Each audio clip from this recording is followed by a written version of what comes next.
Hello, and welcome to the video. Today I am painting a rainbow circle, and I wanted to show you my process and tell you a story while you watch. And hope everyone's doing well. Thank you so much for tuning in. A lot more of these videos to come in the future. I have 3 more recorded, and I just need to come up with a voiceover and a little bit of music to go with it, and then I'll be releasing those as well. So if you enjoyed this one, you can check out some of my previous videos and look forward to the ones that are to come.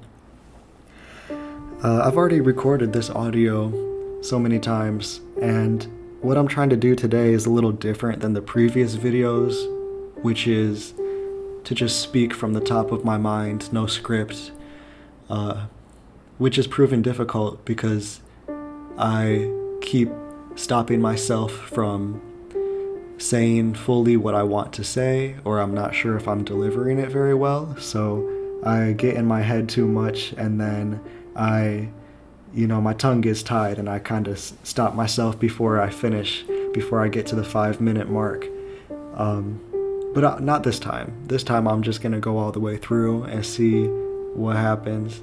I'm waiting for my friend Mary to stop by, and she's coming with much needed supplies, food and water, because I am on day 5 of quarantine. My partner has COVID. I don't, but I've definitely been exposed, and therefore we've decided not to leave the house and go out to the grocery store. And I'm very lucky that I have good friends who are willing to, check in on me and look after us and make sure that we have supplies.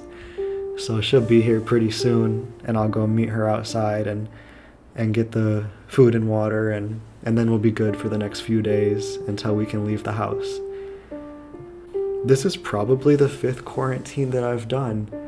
I kind of wanted to talk about one of my earlier quarantines because, well, it's so different from now. Right now I'm just in my apartment, and I have everything of mine, all my possessions are here, and I have internet, and I'm completely entertained. I'm not running out of things to do.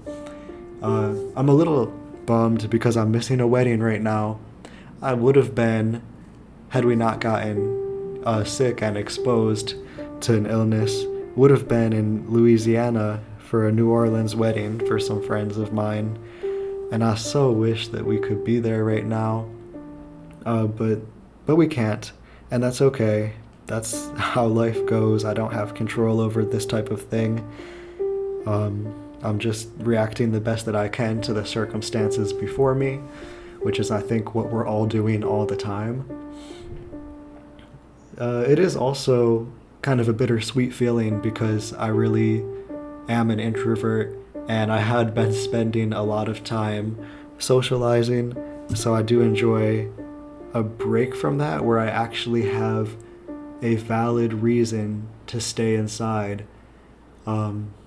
Usually I feel like I have to give a better excuse than I don't feel like it, I don't want to, because then I just feel mean for not wanting to, even though I don't want to hang out all the time.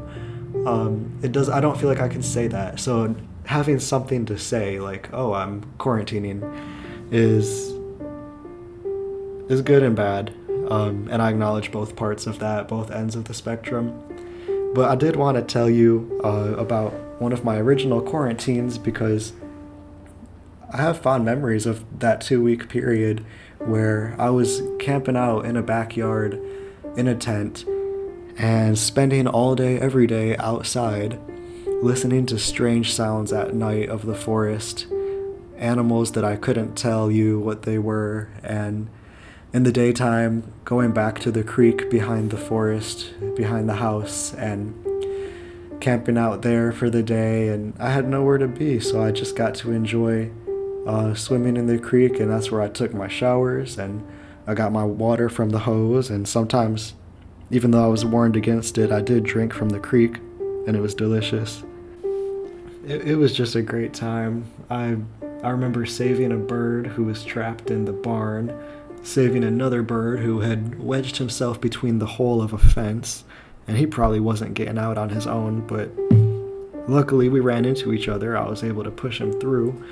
And I remember hanging out with the cows out in the pasture and going in the way back of the property and just finding like random bones and random like really old trash and a lot of glass jars and just having fires by myself. In the end, I look back very fondly on those 2 weeks that I had without my phone and just with my books and with my thoughts in nature.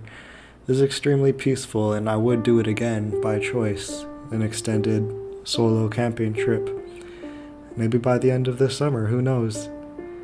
But that's it for today's video. I'm going to be more organized for the next ones and kind of have like a script to follow along so that we can get through this easier. Thank you so much for listening.